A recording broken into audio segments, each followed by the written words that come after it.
We've got about 6 minutes. Well, it's not televised because you'd be in trouble if they found out there was a meeting.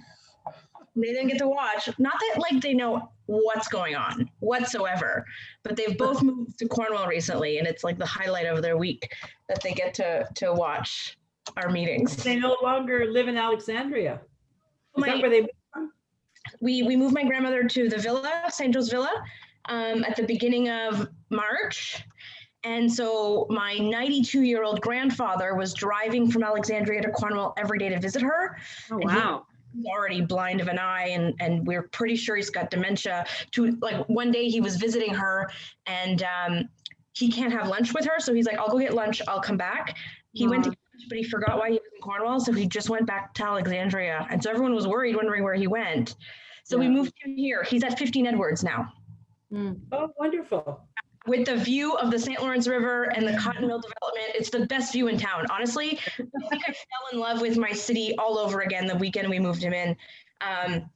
Yes, so she has Kojiko in her room and he does at his apartment, and they, I bet they brag about you all during the meeting to anybody within earshot, eh?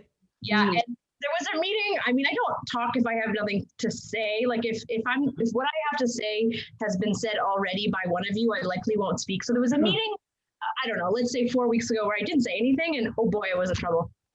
They wanted to hear me speak. Well, I hope I'll give you a chance to make a motion or something tonight. Hey, Ellie, Yes. how do I change my name here? I got my wife's name on there. I was trying Okay, to, so let me just see here. I Let me guess see she if I was can. on Zoom last. I'm think going it's to see if I. disabled Oh, for- rename. Yep. Okay. I'll go. Ron. Let's see if we could do that. Yes. Yeah, you Okay. did it. Anybody? Thank you.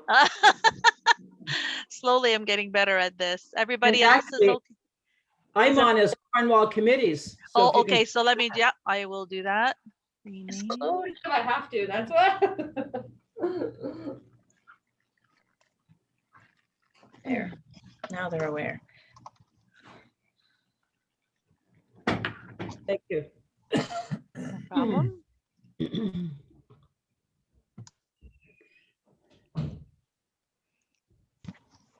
What was I doing?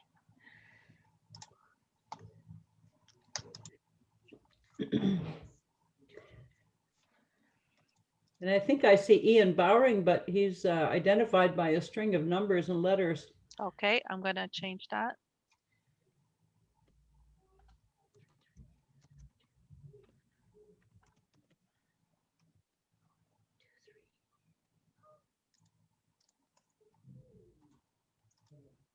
Seven 717.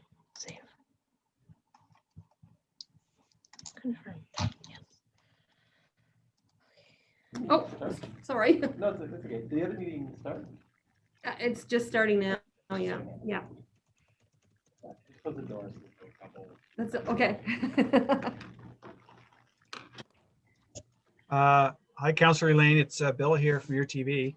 Hi, Bill. So Lake Council, we have a graphic that'll be up on screen. So whenever all your attendees are in, then after 7 o'clock, you just start the meeting. And once I hear the audio, I'll just fade it up. Okay. Very good. So you don't need to ask me. I'm standing by. I'm here. We're all pros at this. So. Okay. So Elliot, who are we waiting for now? We are waiting for. No, mind you, you're identified as Mary Joyce Smith. Okay, I will change. Yes, sorry about that. I'm gonna. I'm here, yeah. You're here twice. There you go. There we go. Good. I'm gonna rename.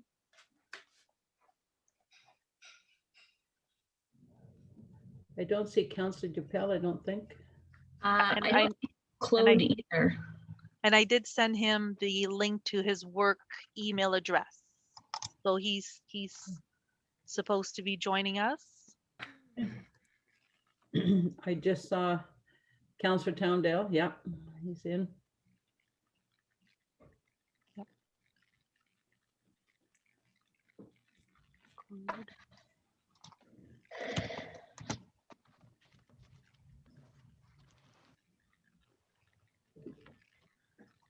I want to point out that if I'm not looking at this screen, I have a second screen with the agenda on it.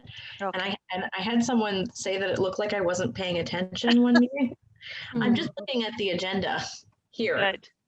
because you guys are here, the agenda is here. Thanks, Carolyn. Sorry. I'm showing 7 o'clock here now. Are we expecting? Mark is just joining us. And Else? I think everybody's. Hey, Claude, are you going to be home on Friday around 2 to 2:30? Can I steal something from your carport? Leave you a check in the mailbox? You're on mute. I'll let Claude ponder the answer to that, and I will call the We can talk meeting about it to later. order.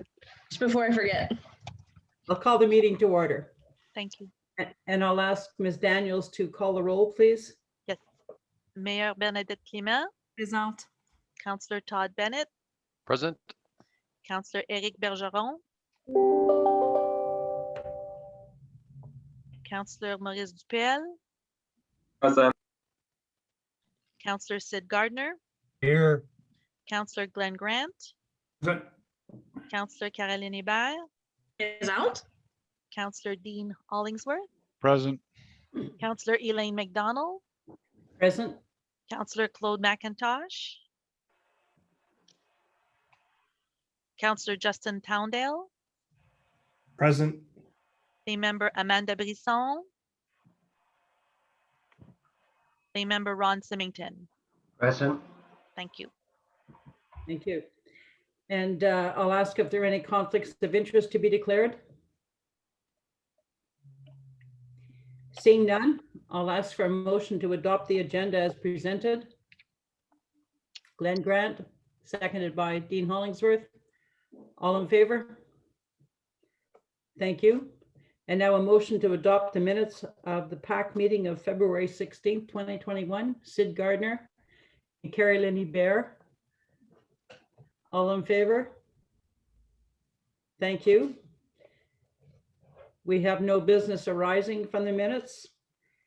So, and no presentations. So I'll ask the PAC secretary to give us the review of the public notice requirements. Thank you, Madam Chair. We had advertised for 2 public meeting items tonight.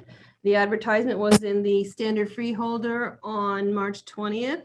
And in addition to that, we did the 120-meter radius of the surrounding properties. And those notices went out to the landowners around March 22nd. Thank you. So we'll move on then to the public meeting items. The first one. Tonight, actually, I'll do the both together because Lindsay will be looking after both of these tonight for us. So the first application is for Northwood Forest Subdivision by JF Markle. It's asking for a draft plan of subdivision as well as some zoning applications, which will involve the removal of a hold and some site-specific exceptions. The second application, also by JF Markle, is for Baldwin Avenue subdivision, which is formerly the Whitaker Brothers Florist site at 304 Baldwin Avenue. So I can ask Lindsay to proceed with the PowerPoints. Okay, thanks, you. Mary.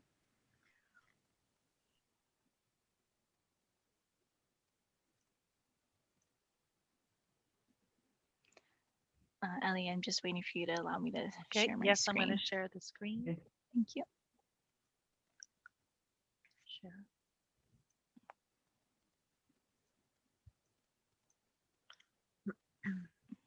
I think you have to click on the share screen button at the bottom and Yep. allow me to share. Is it working? I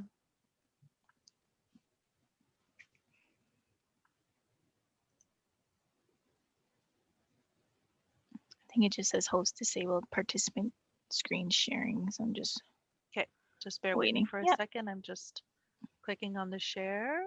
Share.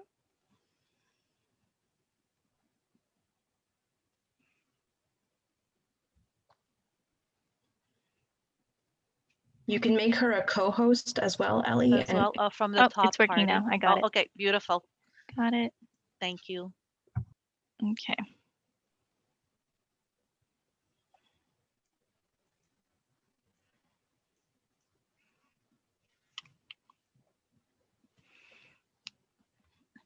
Okay, I'm going to start. Okay, so good evening, Madam Chair, members of PAC, fellow staff members. My name is Lindsay and I'm the development planner at the City of Cornwall, and I'll be presenting the Northwoods Forest subdivision for you this evening. This is just a quick presentation outline and just for you to have a quick reference back to what I'll be discussing during this presentation this evening. So the purpose of this application is to review a draft plan of subdivision application for the Northwoods Forest subdivision. We're also looking at an application to rezone the subject lands from residential 20 to residential 10 and residential 15 with exceptions, as well as removal of the holding category.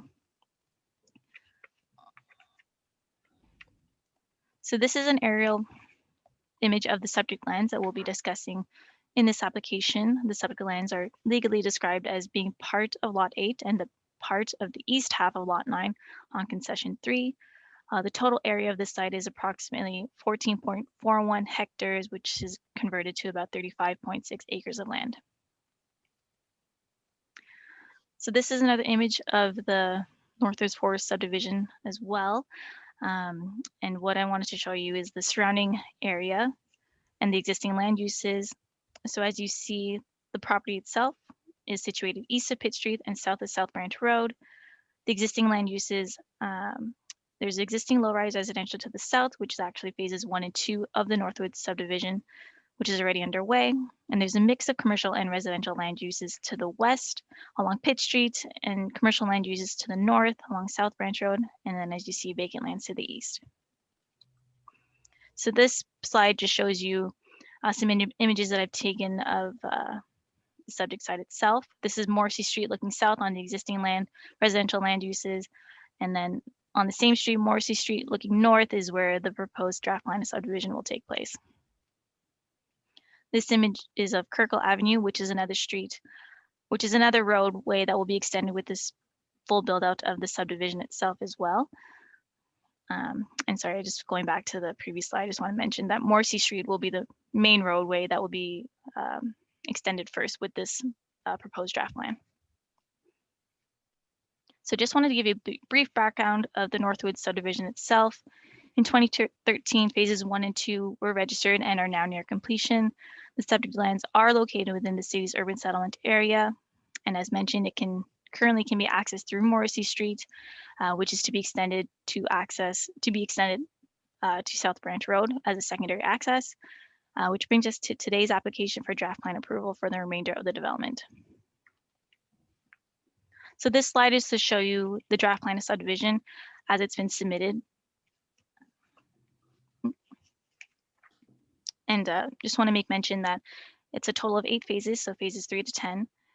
The entire development will accommodate about 127 single detached lots, about 39 small lot singles, and 24 semi-detached lots. This will total of 190 residential lots for a total of 214 residential dwelling units. So the corresponding applications associated with the draft plan of subdivision approval, as mentioned, is the rezoning application for Res 20 with a hold to residential 10 and residential 15, with exceptions to some lots identified in phases 3, 4, 5, and 6, and that's to accommodate for the semi-detached lots, and also to remove the holding category. So this is the proposed zoning map as you see, and I apologize, it is a little bit blurry, but so the lands as you see them, the hatched area is for the residential 15. Those are the lands that are to be taken to residential 15 to accommodate the semi-detached lots, and the remainder will be taken to residential 10 for the singles. So we wanted to talk about the parkland and stormwater management area.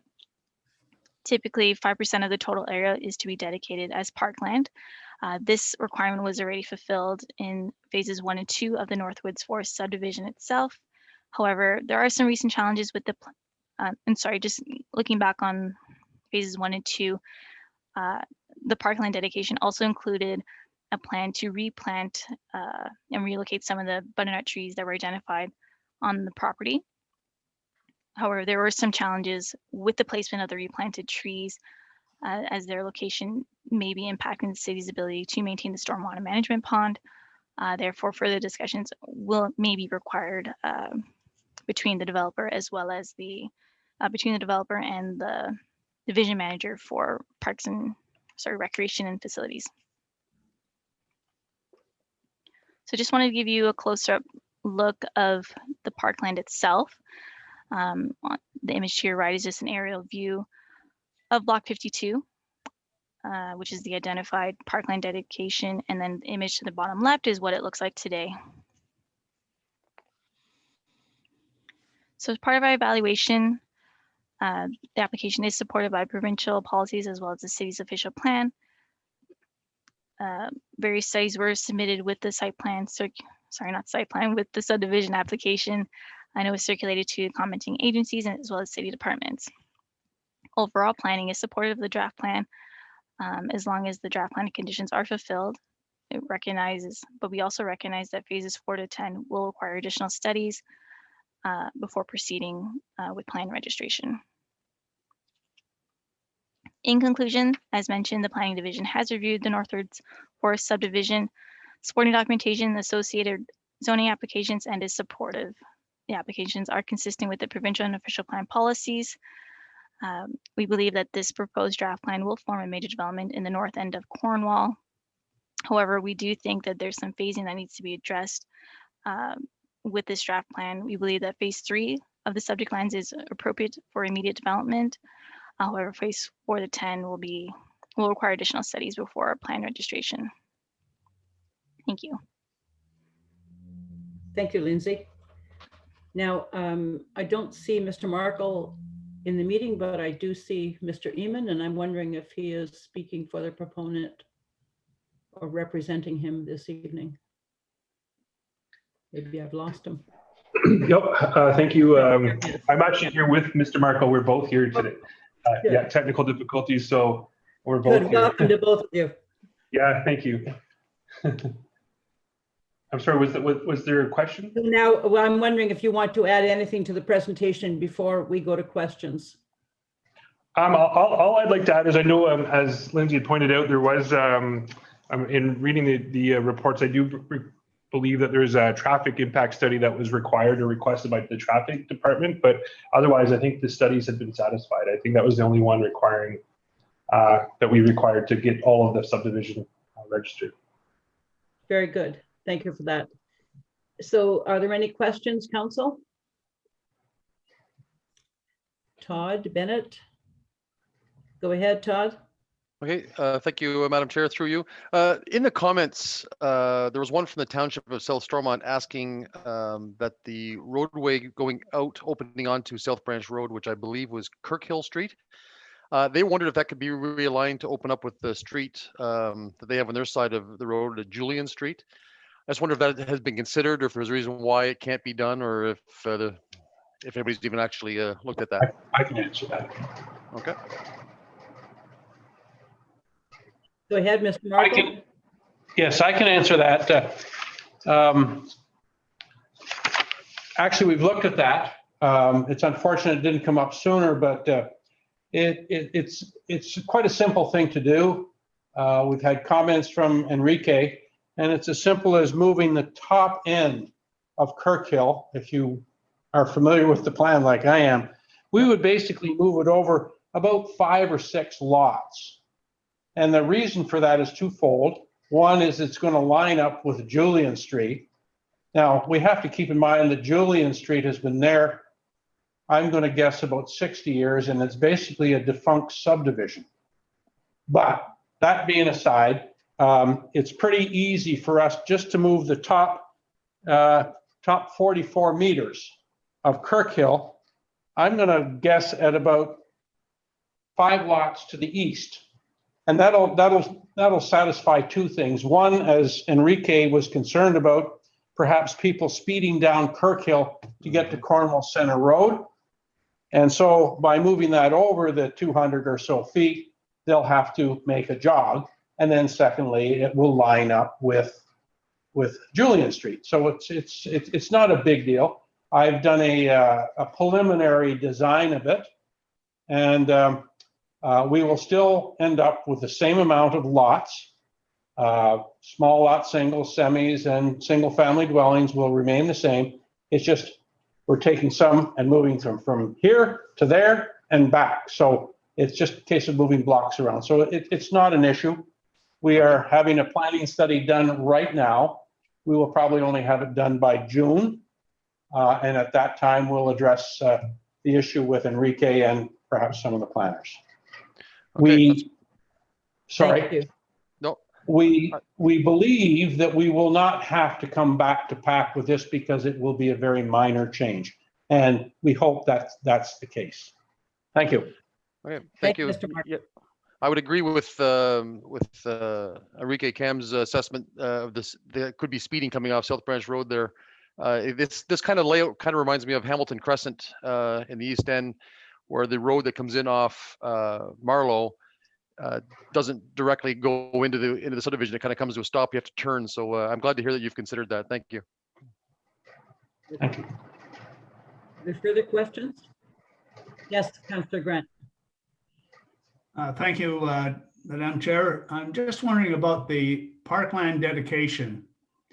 Now, I understand there's a number of butternut trees that have to be relocated, and it's going on Parkland, the Parkland area. Now, that's 5% that's dedicated to that. What percentage are these butternut trees? Sorry, can I speak? I don't know. Go ahead, Is please. it my turn? Sure, yes. Okay, sorry. Yes, I can address that. Okay. Yeah, go ahead, John. Okay. Years ago, when the butternut issue came up, I was dealing with Norm Levac and Stephen Alexander. And the butternut thing was a new thing. And so being a prudent individual as I am, I felt that the park would need some trees. So I said, can I plant these butternut in the park? And everyone said, sure, why not? Now, going forward, well, I felt, and a few other people felt, that it would be nice to sort of surround the retention pond. Nice place to have a picnic. And we also planted about 200 other trees. Now, those 200 trees are basically at the south and east end of the retention pond, because we did think, well, we might have to do something in the future. But to this date, I've never seen a retention pond that's had to be maintained and redone. But that aside, technical things change. So we got approval, and I might say it was probably more of an agreement to say, yeah, put them here. It was as casual as that. And we planted 50 butternuts, of which half have died now, okay? So I've been dealing with both in, they are my biologists, and we have found I guess a contractor to look after the future of our butternut. In other words, I can hire somebody to plant butternut on another area, because first of all, it's very difficult to look after butternuts if you're not a butternut looker after. In hindsight, perhaps they're in the wrong spot, and maybe over the next 15 years or 10 years that we're working in that area, we could probably replace many of the registered ones. So it's something that we will have to fix so that perhaps the pond can be maintained. I don't know how much work has to be done in maintaining a pond. We've done a survey of it this year, and it's been there, 5 years, yeah, 5 or 6 years, and no work was necessary. But in 20 years, I won't have to worry about cleaning that up. Somebody else will have to. I used to think it was as simple as just raising the sluice gate and letting more sediment go in, but it may not be that easy. So it's something that we'll be addressing in the future. But that's the history of it. Thank you. I guess my point was, John, is what percentage of the 5% do the butternut trees make up? Oh, Very yeah. small percent? Very small percent. They're only this big, and it's only along the bank of the South Shore. Okay, thank you. Are there other questions? Yes, Mr. Symington.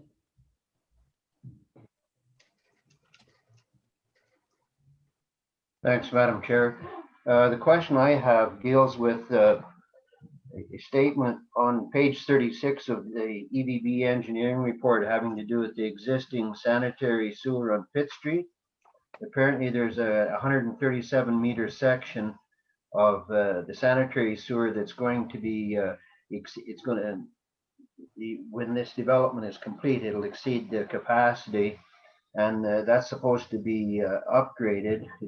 According to this statement, the city intends to tender it shortly. I'm just wondering what the status is on that, when that's going to take place. Surely it's not going to wait till the project is almost completed before it's done. I can comment on that.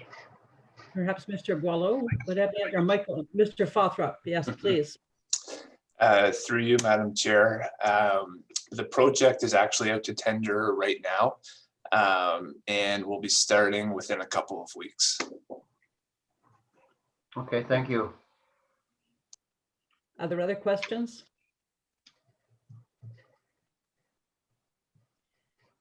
Seeing no further No, questions? much. Sorry, Chair McDonald. There's Sid Gardner, Councillor Sid Gardner has a question. Okay. Yes, please. Councillor Gardner, go ahead. Through you, Madam Chair. I had basically the same question as Glenn on page 19, and it looks like that's been resolved. But the other issue, the other part of that is the bobolink birds live among the butternut trees. So I'm glad to see Mr. Markle is really looking after that part of it and not just building, but caring about our area. Thank you, Mr. Markle, for that. That's Thank it. you, Councillor Gardner. Are there members of the public who wish to ask questions? Are there any questions from the public? For the third time, are there any members of the public who wish to ask questions? Seeing none, I'll entertain a motion from a member of PAC.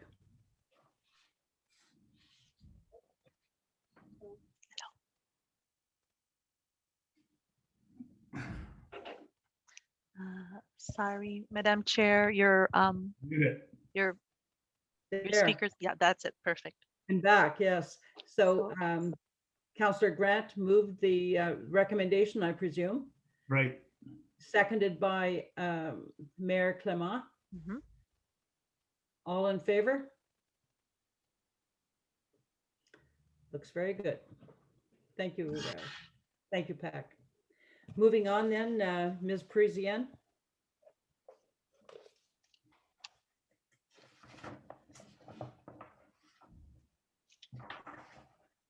I believe you do have responsibility for the other one too. Yes, good. Sorry, let me just get my presentation set up.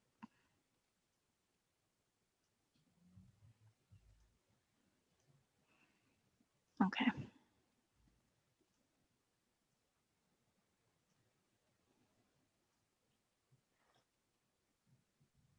Oops.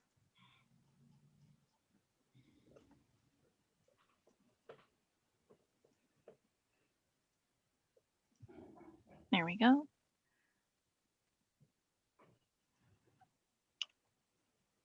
Okay. Thank you, Madam Chair.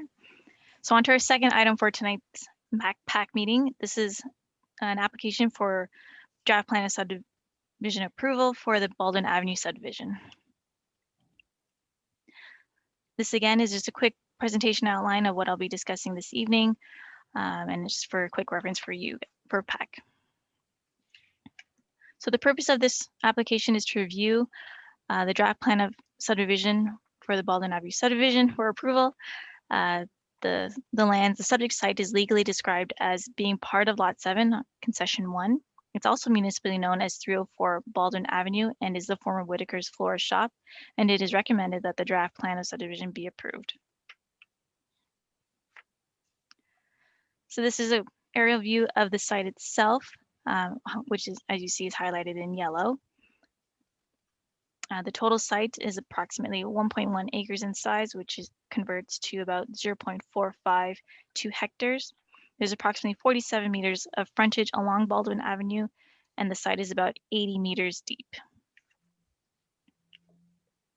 So looking at the surrounding area and existing land uses, to the north you have existing low-rise residential lots. To the east, it's also low density residential, as well as to the south.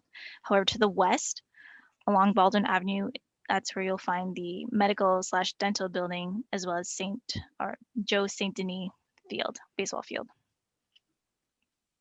So this is an image of the former florist shop.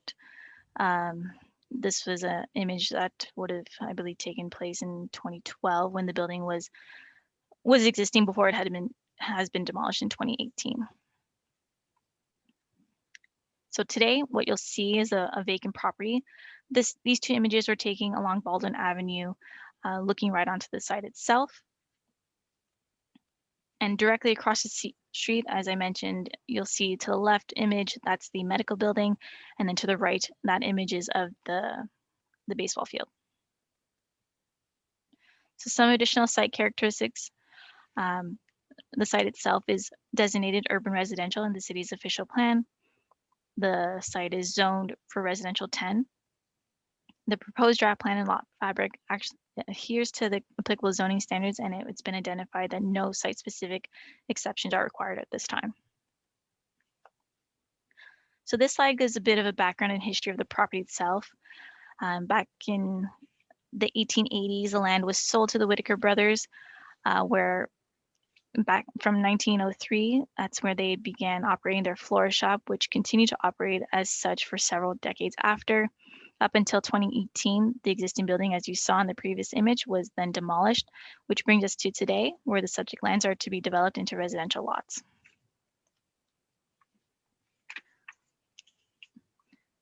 So there are various studies that were supported with this application. Based on the study's findings, there was no indication that further studies or site works that needed to be conducted for the site. And as a result, the Planning Division is satisfied with the recommendations provided by the respective qualified persons as outlined in their submitted study for the proposed development. Thank you, Lindsay. You've got more? Yep, some more. So this slide is just showing the supporting policies from the provincial level, as well as the city's official plan that supports this development. Planning believes that Baldwin Avenue subdivision is a suitable infill development that is contained within the city's urban settlement boundary. And the developer is proposing a low-rise building type and housing form that is consistent with the existing residential neighborhood. This slide shows you the draft plan for the Baldwin Avenue subdivision, which you see is highlighted in red. The proposed draft plan, as you see, will create 6 single lots to accommodate for a total of 6 single detached dwelling units. So we wanted to give some additional information or to show you what the site looked like formerly. 304 Baldwin, as I mentioned before, it was a former florist shop, and this is just the area view of what it looked like. As a former commercial site itself, which would have accommodated, based on the size of the building, it would have accommodated 19 parking spaces, which would have been, I guess, cars would have parked along the paved area that you see along Baldwin Avenue and to the south of the property itself. So for this application, we conducted an additional analysis to get a sense of the lot layout, the density, as well as the frontage, and kind of compare that to the existing neighborhood. So the proposed density and lot frontage for the subject lands are consistent with the surrounding area and existing residential lands. On average, the lot density for the proposed Baldwin Avenue subdivision is an average of 7,993 square feet per unit, whereas the existing residential lot area density was an average of 6,611 square feet per unit. This table compares the lot frontages of the proposed subdivision itself, as well as the existing residential lots along Baldwin Avenue. And this was just conducted to show PAC that the proposed lots are actually quite comparable to the existing land uses, residential land uses, and that we do feel like it's an appropriate, that the lots are appropriate size for the existing neighborhood. And as mentioned before, that it's consistent with the current zoning standards and that no site-specific zoning or exceptions are required at this time. So based on our evaluation of the application for draft plan approval, it was circulated to the various departments and commenting agencies. We did receive comments from abutting landowners, and that has been relayed to the developer for consideration prior to plan registration of the draft plan. However, it is supported by applicable provincial policies, official plan policies, as well as the current zoning bylaw.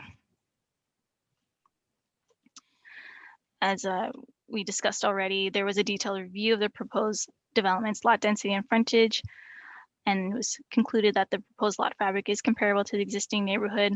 We do believe that it is a good example and an appropriate infill development for this site, and it has been determined that there are no issues in regards to the zoning.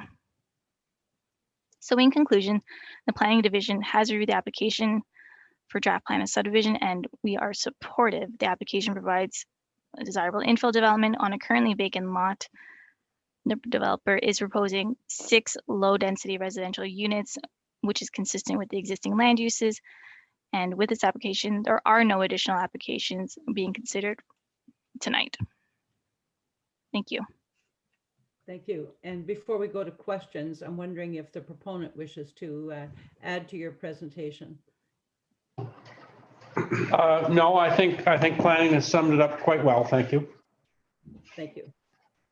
So, Council, PAC, are there questions? Yes, Councillor Gardner, and then Mayor Clement. Councillor Gardner. You're muted. Yeah, I know. I'm getting out of that somehow. I do support it. But I had a comment to make. Whoever put this report together was a really good historical background of some of Cornwall. And I really appreciated that because I just finished reading Royal Township to Industrial City from 1784 to 1984. And a lot of the information, thanks to whoever wrote the history, was what was in that book. I really, really appreciated that. Thank you. And I do approve going forward.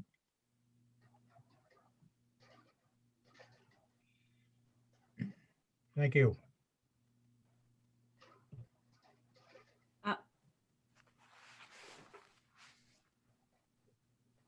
Thank you, Councillor Grant. And Mayor Clement? Yes, just to follow up on that, I wondered about that historical document, the archaeological assessment. I'm just wondering if that's. We have a delay in the sound. Oh, can you hear me? Disruption. I can hear you well. Maybe.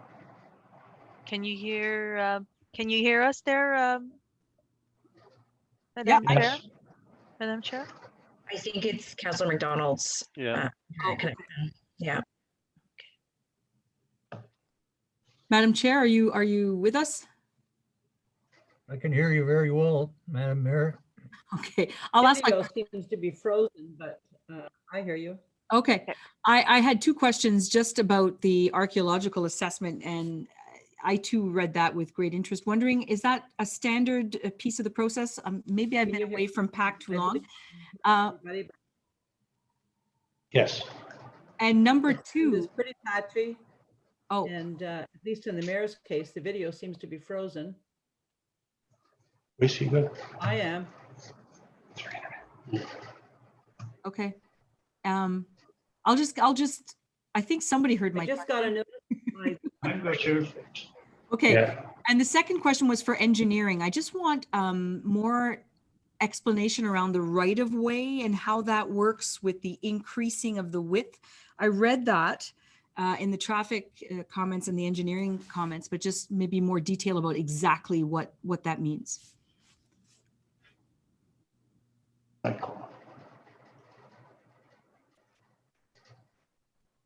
Through you, Madam Chair, I guess I'll answer the engineering aspects of Madam Mayor's questions.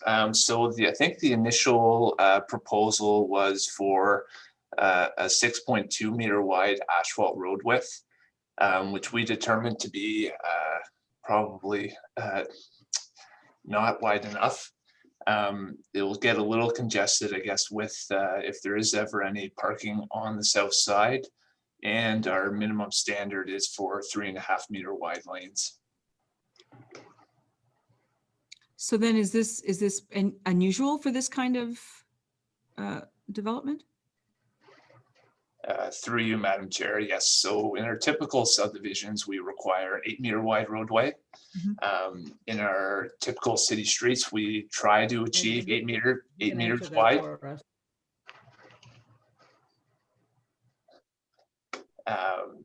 But given this subdivision, the low traffic volume, I think a 7 meter wide roadway is acceptable for this development.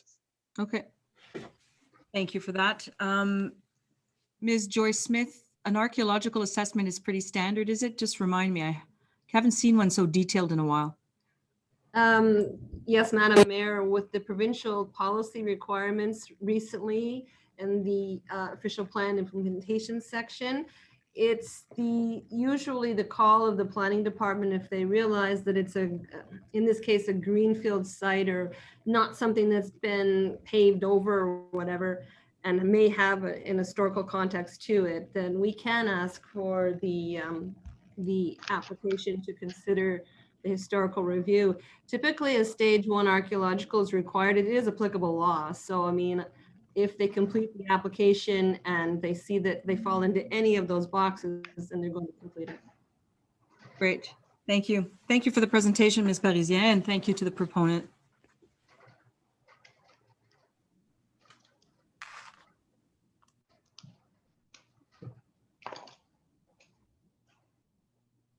We lost her chair.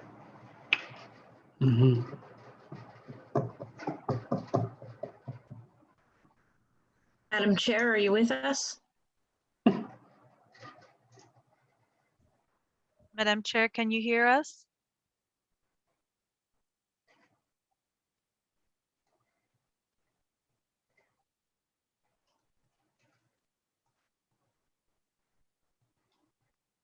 Isn't technology lovely? Chair, can you hear us? Madam Chair, can you hear us? Elaine? I heard there were some companies that were having issues with connection, like internet companies today. I don't know. Not Cogeco, because I'm good to go. I am able to follow half of what's being said. Okay. Sometimes the sound goes entirely away. Okay. I think that question. I am. Yes. I hear, but very badly. The sound keeps dropping. I've had a notice that my internet connection's unstable. Okay. I think I It helps if you stop your video and you just so will help with the connection. Are there more questions of council?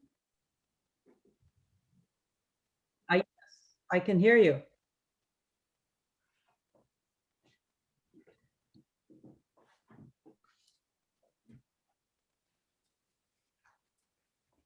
If there are no questions, and I just lost everybody's video, all but 3. Is there a vice? So now I think the PAC vice chair is Carolyn Ebert. Is that me? Yep. Is that okay, Carolyn? Am I right? Absolutely. It And is. if you reconnect Elaine, then we can. Oh yeah, she keeps freezing. Okay, so then if there are no more comments from PAC, then are there any questions or comment from the public? Yes. Say yes again. We have one video. Yes. Yes. I will Go go ahead. out and try to come back. So Mr. Ian Bowering has questions there, Madam Chair. Go ahead, Ian. Okay. Madam Chair, I'm representing a number of people, so this is to save time for everybody. I'm talking on behalf of myself, 103, 105 Old Orchard, and 519 McConnell, not 521 because, well, they've just sold the house. And others I wasn't able to contact due to health, the COVID restrictions. I want to make it clear that nobody I talked to is against the idea of the development. I think that's very important, and that we do believe that we can go forward. However, there's certain problems I have and my neighbors have with the report as presented. And Councillor Gardner, I appreciate your comment on elder seniors. I helped write the book. Historically, there are severe problems with the report, which have led to I think led to the approval without full consideration of the historical integrity of the neighborhood. So first, I'd like to start on page 62 of the report prepared by planning. It says that commentary was made from abutting landowners. It says just commentary. I would like to suggest that that be changed to concern. When this first came about, everybody on Baldwin was very, very concerned about this. It wasn't just commentary, it was concern, and it was deep concern, which leads me here tonight for myself and for the neighbors. While informal meetings were held with the developer after reading the report 3 times, and I did go over 100 pages 3 times, I wonder why these comments and concerns have not been addressed. And again, I'm talking to the neighbors. We wonder why there's no place in this report we can find where comments and concerns were addressed. I should note that I've reduced a number of the questions that I had in the original brief because they were answered from talking to planning. So I wonder if you could tell me why there's no mention of these comments and how they're addressed. Thank you, Ms. Bowering. Does someone from administration want to respond? Through you, Madam Chair, I think I'll defer to Mr. Markle because I understand Mr. Markle has had Francois Lafleur answer the questions that were posed to the planning department. So Mr. Markle, perhaps you could elaborate a little bit more on some of Ian's questions.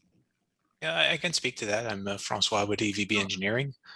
The first thing I wanted to mention is the development is being targeted as a like a seniors, like an older retirement community.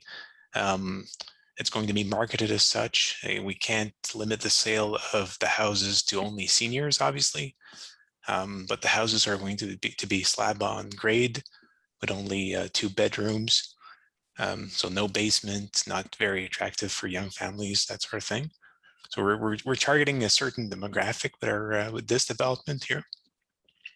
And I think that it's quite important to understand that with some of the concerns that were raised. The first one is the traffic.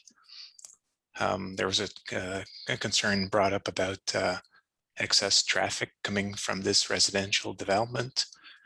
So we looked at the Institute of Transportation Engineers has a, they give trip generation rates from different types of property, like a residential dwelling, like a normal single family home will be generating about 1 trip per hour for the afternoon peak hour. So that's your rush hour when everybody's coming back from work, which would be 6 cars per hour for this subdivision. And if you look at that same manual has a guideline for like seniors residents, which is only about 0.3 trips per hour for the peak hour. So it's obviously much less for seniors. They're not all coming back from work at the same time. They're going out shopping. During the day, they're out playing golf or all that good stuff, which we're kind of forecasting between 2 cars per hour to 6 cars per hour for the subdivision. And we're not seeing any issues from that. just because the peak traffic is very low compared to the existing traffic that's surrounding the property. And yeah, it's a very small increase in traffic. There was another concern brought up about the shared border cedar hedge. So that cedar hedge will be kept. I believe it's on Mr. Bowering's property.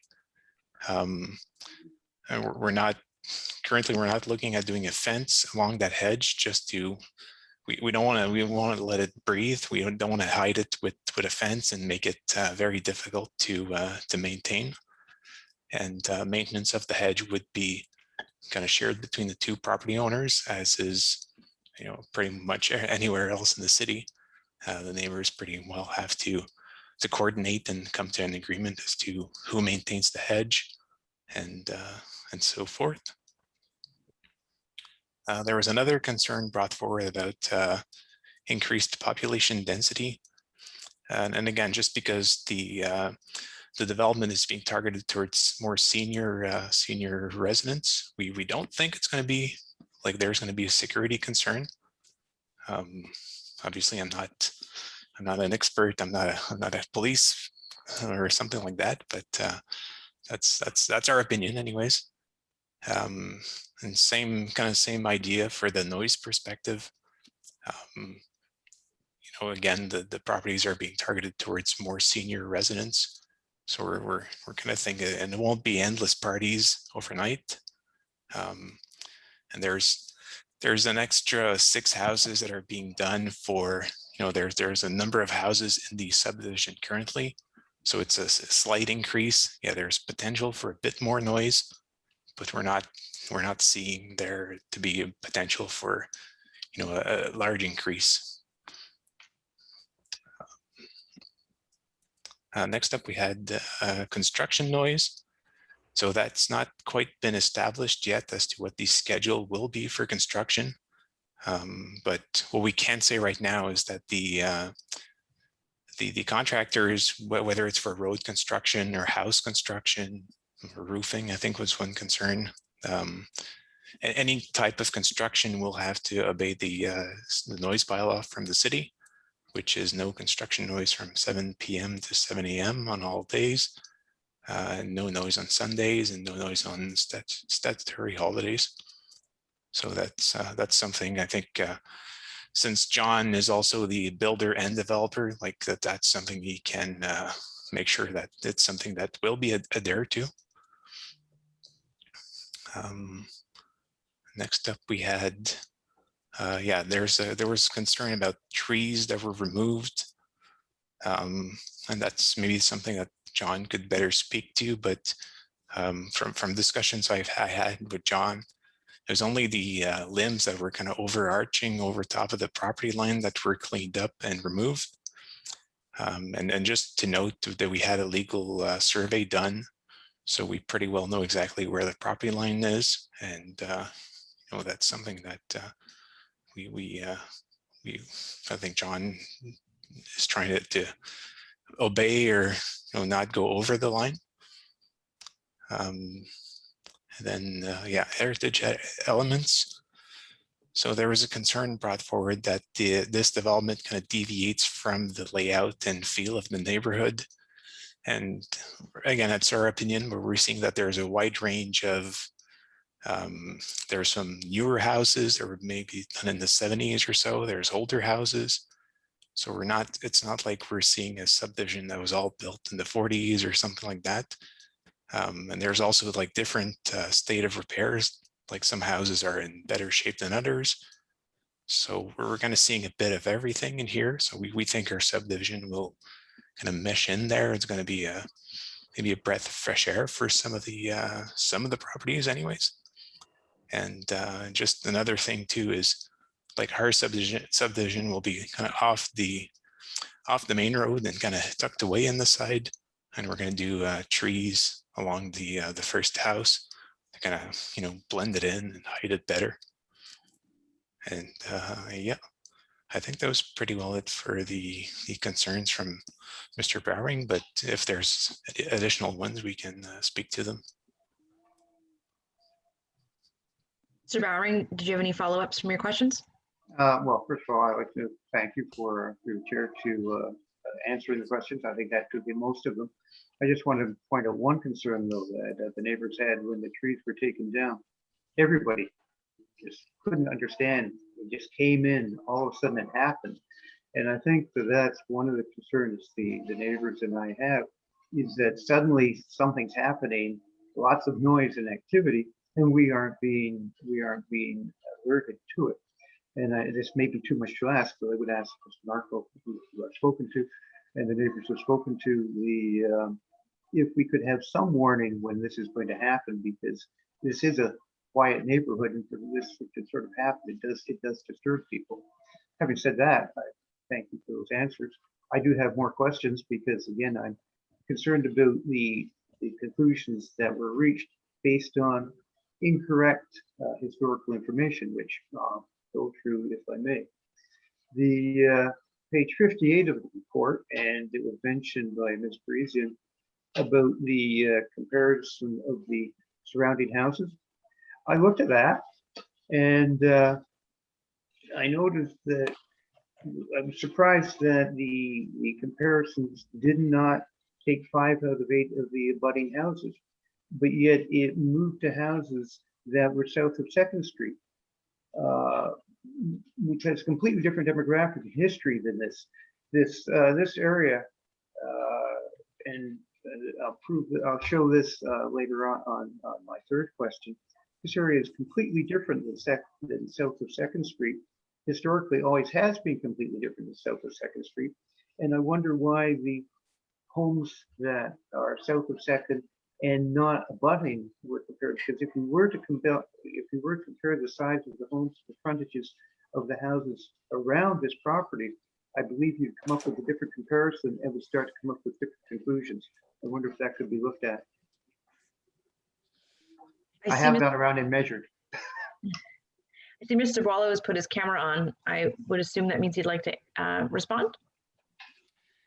If I may, I'm not sure if Mr. Bowering is referring to the lot frontage measurements that are provided. Yes. But they are,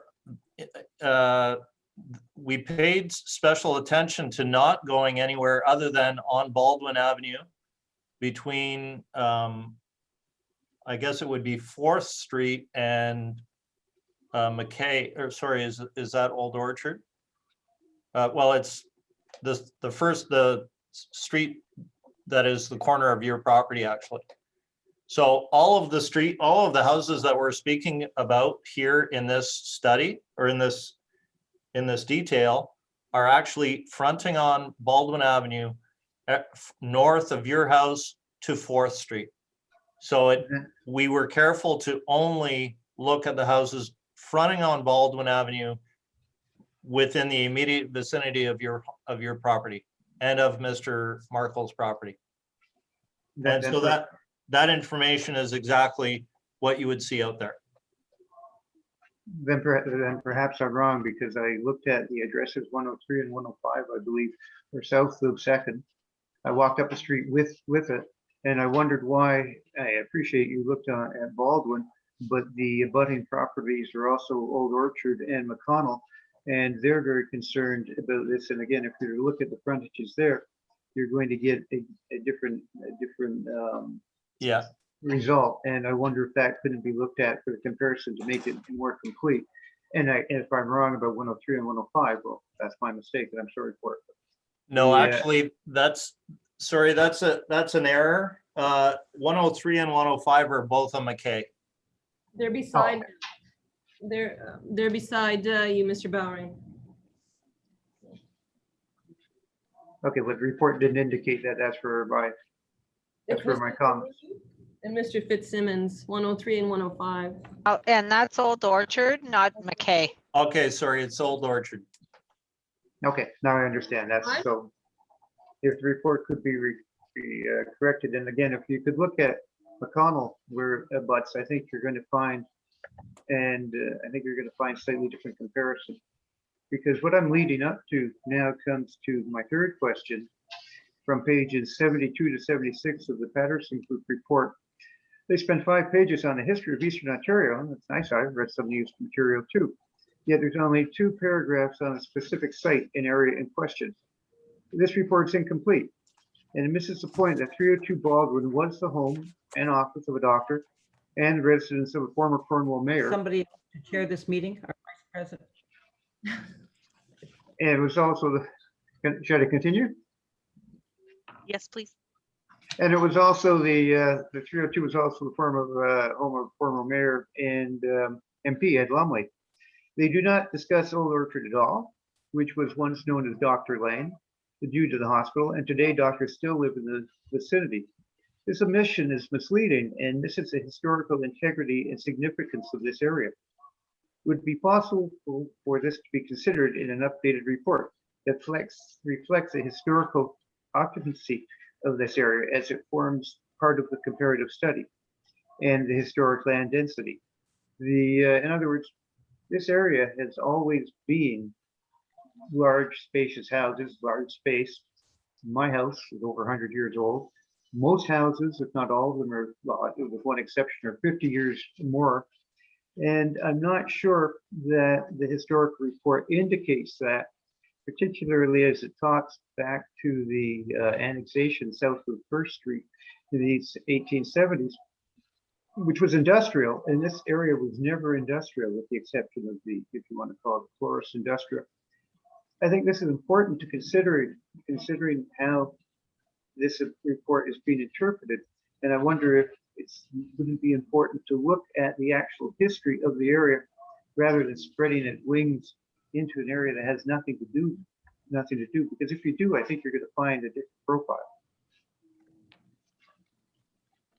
So I guess my question is, could another comparative study be done and historic study done about it and look at the historic land use and density, which will be coming up again, particularly on my 4th question. This is all leading up to one thing. Yep, go ahead. Ms. Thomas? I just wanted to say, this is a planning application, and from a land use perspective, I think PAC should understand that there are a number of registered plans of subdivision, the older registered plans of subdivision all around this subject site, which we opened up and looked at these registered plans of subdivision, and the lot fabric is comparable, absolutely. So I know I appreciate the history and I appreciate the commentary, but we can't forget that this is land use we're dealing with. It's a planning issue. I appreciate that. But then when we get to on the report of the Foten study, section 26316, and I don't have the page in front of me, it says quite clearly that this new development will provide housing configuration not commonly seen in this area. That raised a red flag to me, not commonly seen in this area. And then when I begin to look at the plans and I look at the density and the way things are being set out, I'm wondering, why is the neighborhood being changed so dramatically? How does this changing profile of the neighborhood from linear to the cul-de-sac improve it? Historically, homes from Baldwin, Old Orchard, or McConnell often had deep lots and ample spaces between homes. Nowhere between 2nd and 4th Streets are homes placed in a cul-de-sac. While the plan meets all the spatial requirements on paper, it's actually invasive to the space of the neighborhood. Now, this is my point. For over 100 years, 302 Baldwin Avenue only had one neighbor. Now it will have 3. 103 Old Orchard, for the last 50 years, only had one neighbor. Now it will have 2. The number of homes between Baldwin and McConnell was historically 2 deep. Now it will range from 2 to 3 to 4 deep. This is a dramatic change in the density of the neighborhood. Whether it meets the spatial requirements or not, the actual physical presence going from 2 deep to 4 deep is a dramatic change in the neighborhood and changes the historical fabric. And it is invasive. And as the report says, will the help not commonly seen in this area. I'm not saying that, and the neighbors and I are not saying we shouldn't have the houses. I'm just wondering if we should have so many. The previous application, I know that the infill needs to be done in Cornwall. I know you need to fill the spaces. I know there's a need for more houses. But I'm wondering if we need as many houses in this and if it couldn't be reduced slightly so that I don't have 3 houses backing onto me where I had one building before, so that Old Orchard doesn't have as many as the increase is going to have, so that it's not so deep between the streets, between Baldwin and McConnell. To go from 2 deep to 6 deep, or 4 deep, is a dramatic change. I'm wondering if that can't be reviewed and somehow this can't be reconfigured. How does this impact on the neighbors of being here over 20 years? It impacts with 6 homes, 6 cars, 6 snow blowers, 6 leaf blowers, all active in this small area when we were spaced out. So I suggest that it's not just uncommon, it's completely incorrect for this area. Not that there shouldn't be something. I'm not saying that. It's just I'm wondering if we're all wondering if it couldn't be reduced slightly to be more sympathetic, to keep in line with the linear layout of the area. Joyce Smith?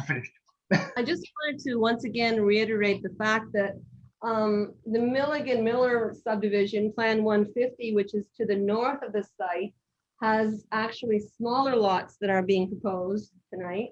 Then there's the Gore subdivision that's exactly to the east.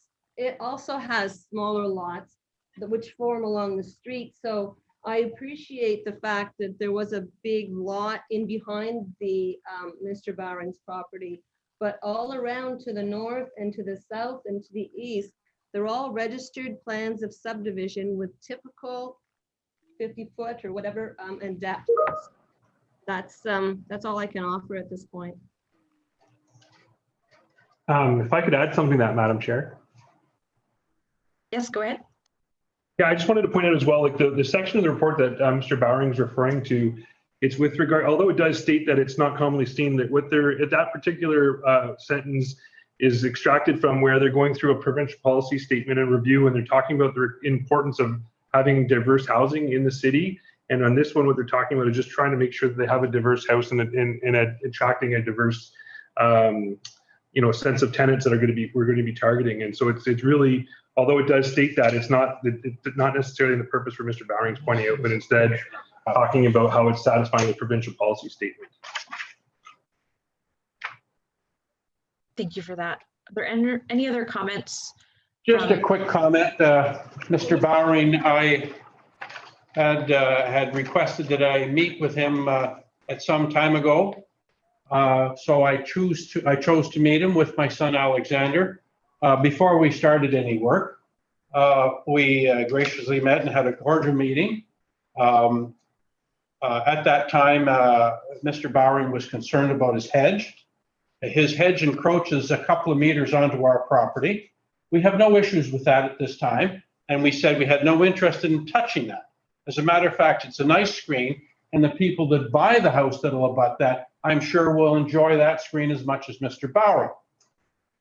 Mr. Bowring's other concern was he was extremely concerned, and his friend or associate that was with him was quite relieved that we were not going to build tiny houses.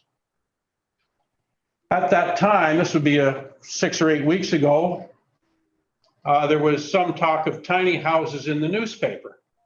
Now, I have my own views about tiny houses, and I won't bother the people with that, but I'm not in favor, and this is not the place for tiny houses.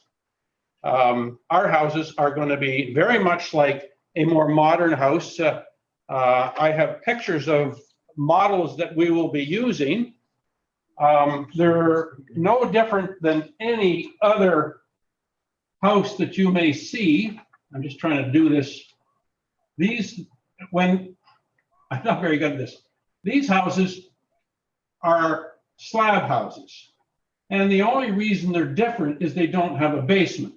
And the reason they don't have a basement is the sanitary sewer and storm sewer are quite shallow there. And we felt that a house with a basement would have to be a raised bungalow, thereby raising the ground around all the neighborhood and not looking very nice. Okay, so this is why we've gone to a slab house. Now, typically, a slab house has been bought by a widower or a widow or an older couple because they are downsizing and they're getting rid of their junk and they're very comfortable. The heating is in the floor and we've had great success with that. And so these houses aren't any different than what you see in any other neighborhood. The fact that they have no basement doesn't mean they're different. They still have 2 bedrooms, a garage, a washroom, heating and everything else. They're just targeted at a different type of individual. So I wanted to comment on that. The other thing I wanted to have a little bit more comment was Mr. Bowering infers that the whole neighborhood is up in arms about being so disappointed about what we're going to be doing. Now, I have met several of the people over there, particularly when we started to clear up the lot. Now, many of the trees that we took were not what you call a quality tree. They were hanging over everybody's property. They were falling down. And I think a few years ago, Mr. Bowering had commented to the city that he wanted the area cleaned up because there was vermin in there, okay? So we've cleaned it up, okay? We never cut anybody's trees on their property. We have boundaries right there. There is several fences that are there that have been there for years, and some fences are on our property, some are on the others. We have no intention of touching anybody's property, okay? I've been in this business too long. Okay, that's all I have to say. Thank you, Mr. Merkel. Is there anyone else from administration that would like to address some of these concerns?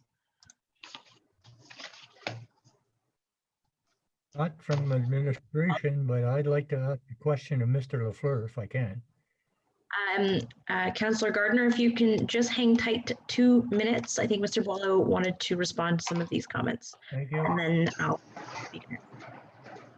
I can either speak now or wait for Councillor Gardner. That's up to you. You can go ahead, Mr. Boileau. I recognized you first, yeah. Okay.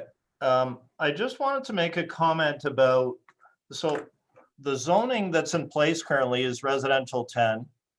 When we put the property out for requests for proposals, we were happy to see 2 things. One is that there were no zoning amendments required with respect to land use. It's a very restrictive zoning, so it's R10, and so we needed to find someone who would be able to develop single-family dwellings, and that's exactly what's being proposed. So that's a good thing, I think. The other is that there are no variances requested in this application, and I think that's really important. So really what Mr. Markle has done is he's complied with not only the land use allowances for the zoning, but also the setbacks, frontage, lot area, all of those things are being complied with, which indicates to us that it really is reasonable planning because he's entirely complying with the zoning requirements. If there's some concern that we're pushing too much development into this subdivision, I would suggest that a long time ago, well, not so long ago, but a few years back, the property that is 103, 105 Old Orchard, and I know we have one of the owners of those properties on the call today, was actually one lot. And it was severed to allow for the development of another house. And I'm going back probably 15 years. And it was supported because it complied with the setback requirements and et cetera, like this one did. So you could argue at that time that we were pushing too much into a land envelope, but it really actually was complying. And so it was supported at that time. And similarly, this proposal is being supported because it's complying with the regulations. So I just wanted to make that point. Thank you, Mr. Boileau. I'm seeing that my internet connection is also unstable, so I apologize if I'm cutting in and out, but I will allow Councillor Gardner now. You had a comment? Yeah, I'm not sure if this should go to Mr. Lafleur or to Mr. Markle. These slab houses that we're talking about with no basements, are they not the same houses that were built up near Holy Cross a number of years ago?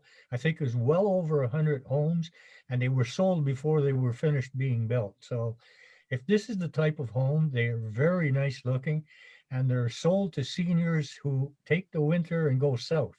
Most of them did that. So I just want to point out that it was accepted in the Holy Cross area and well sold. So if you can comment on that, is this the same type of home? Yes, it is the same type of house, only these are going to be larger. Our theme with these houses is to get a little more square footage and still stay within the setbacks. What's become popular is a covered porch in front, you know, where you can sit out on your front porch and perhaps your back, keeping in mind we're still going to be at least 10 meters away from the property line. So yes, those are the same type of house. This is going to be, I would say, a little more luxurious. Thank you. The issues with those homes at the beginning were the parking lots. That's right. Can you comment on that, please? The front yard setback was reduced in those. Right. So if you went down there on Sunday, there was no room really in front of the house because the setback was reduced. Now our roadway is a little bit wider. We're sticking with a regular setback, and our right of way is the same right of way that's already on Baldwin, and it's larger than the one on the crescent across the road. What's that called? Claude Crescent. Yeah. It's immediately across the road. Yeah. So yes, we're very aware of that, and we saw the problems, and we had mentioned those problems to Stephen Alexander when he was the head planner, and he took that to as stated. Thank you, Mr. Markle, for the information. I appreciate it. Thank you. Thank you, Councillor. So I am going to call for any more comments or concerns from the public a second time.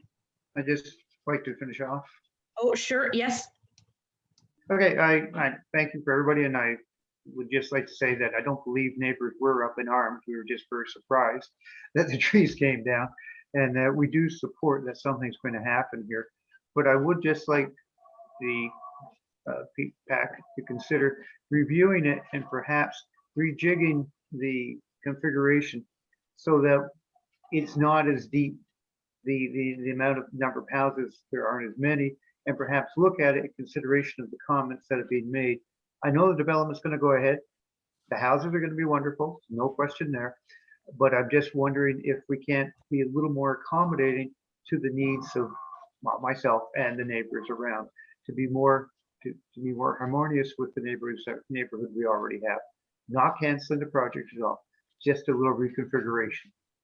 Thank you. Thank you, Ms. Bowering. Are there any other questions or concerns from the public?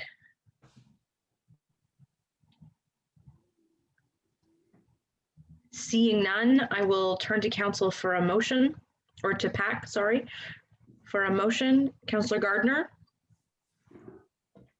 What is your motion? Go ahead. I'm in favor of going ahead. Okay, is there a seconder for that motion? Councillor Dupel, any debate? Seeing none, I'll call the vote. All those in favor? All those opposed? Motion carries. Thank you. Madam Chair, are you back? Is your internet stable again? It doesn't seem so. So I will wrap up the meeting. I guess following that, we have no new business, no information session, and our next scheduled meeting will be held on Monday, May 17th, or at the call of the chair. Any other final pieces from the team. Yes, Mary Joyce. I would like to take this opportunity to introduce PAC to our new planner, Alex Gatien. I don't know if Alex is on there. He's actually, his first day is today, so I thought it only fitting that he have his first PAC meeting. So we welcome Alex. And one other thing, I would like to say that the note for council stipulates April 26th. I would suggest we will probably shoot for May 10th for these bylaws. Thank you. Thank you. And so I will need a motion to adjourn.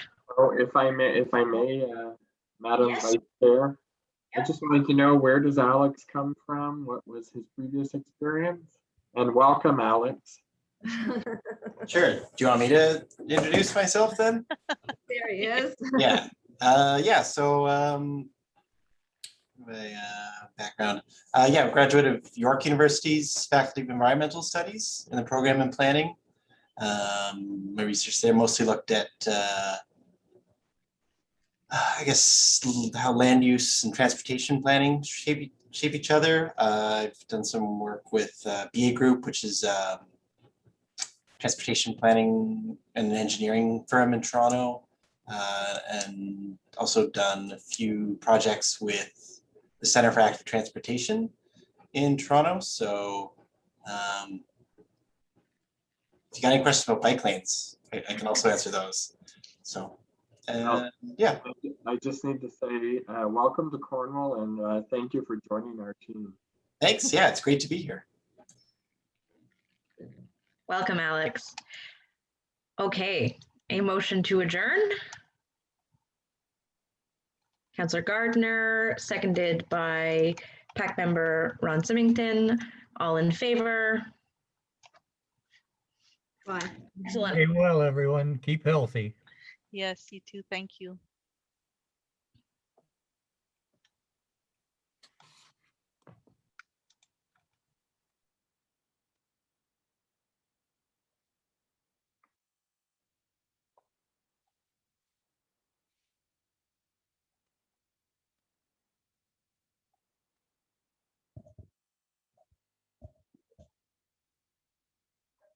Elaine, can you hear me? I'm still having difficulty. Your mute is on, Elaine, if you can hear me. No. Okay.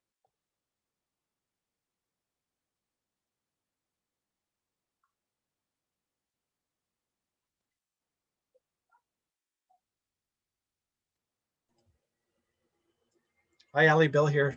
Hi, Bill. How are you? I noticed you were recording, and I know that your last meeting, when you you posted that online, and the first 9 minutes was everybody chatting. Yeah. So oh no. yeah, so there, if you're posting it to YouTube, there's a way to clip it. So if you have questions, ask Emma. And she Okay, can help ask you. Emma. Okay, sounds Yeah, good. she can help you with that. So basically, you want to clip it to the beginning where the chair calls the meeting and To order. Okay. and when it goes out, because other than that, you're going to hear everybody popping You're going to in. hear, yeah, because I did start the recording a little earlier, so there was some chatting, but I Yeah. didn't want to miss anything because I'm not really sure exactly. Like Elaine had issues today with her system, so I just Good. want to make sure that we before I put it in, then I'll talk to Emma and we'll get it from the beginning to when the meeting's adjourned. Perfect. Okay, thanks, Bill. Everything worked fine. You did a good job. Oh, and, thank you. It was very interesting. I find this very interesting for me. I know a lot of people in town. Hold on a minute. Am I still? I'll mute you. Mute. Yeah. So no, I was just on my other line here. Yeah. So I find it very interesting, but hopefully the residents think so too. Yeah, And I think John Markle's got a really good reputation here, and I think it's going to be well received. So, but yeah, that's going to be good. good stuff. Okay, we'll take care, and we'll see you in next month. All right, sounds very good. Okay. Hopefully it'll be in person, and if not, then it'll be well, virtual again. Yeah. Well, the official lockdown ends on the 20th. So chances are it won't be. It'll you're still probably gonna be be virtual, Zoom. yeah. Yeah, again. And then because I know we have a couple of councils and that, and what we're doing is they're going to be testing their own system there on the next meeting. Like we're going to provide the stream for them, but Okay. they're at the same time they're going to go live on Facebook because they're back on their own system, so they're going to test that, and after that Okay. they'll do their own stream. So Okay. Well, I'll definitely keep you posted, send you the links. And if there's any questions, just let me know and I'll contact Emma tomorrow to have her show me how to do that. yeah, perfect. Great. Thanks, Bill. Okay, have a Take great care. night. You Okay, too. bye-bye. Bye-bye. Bye-bye.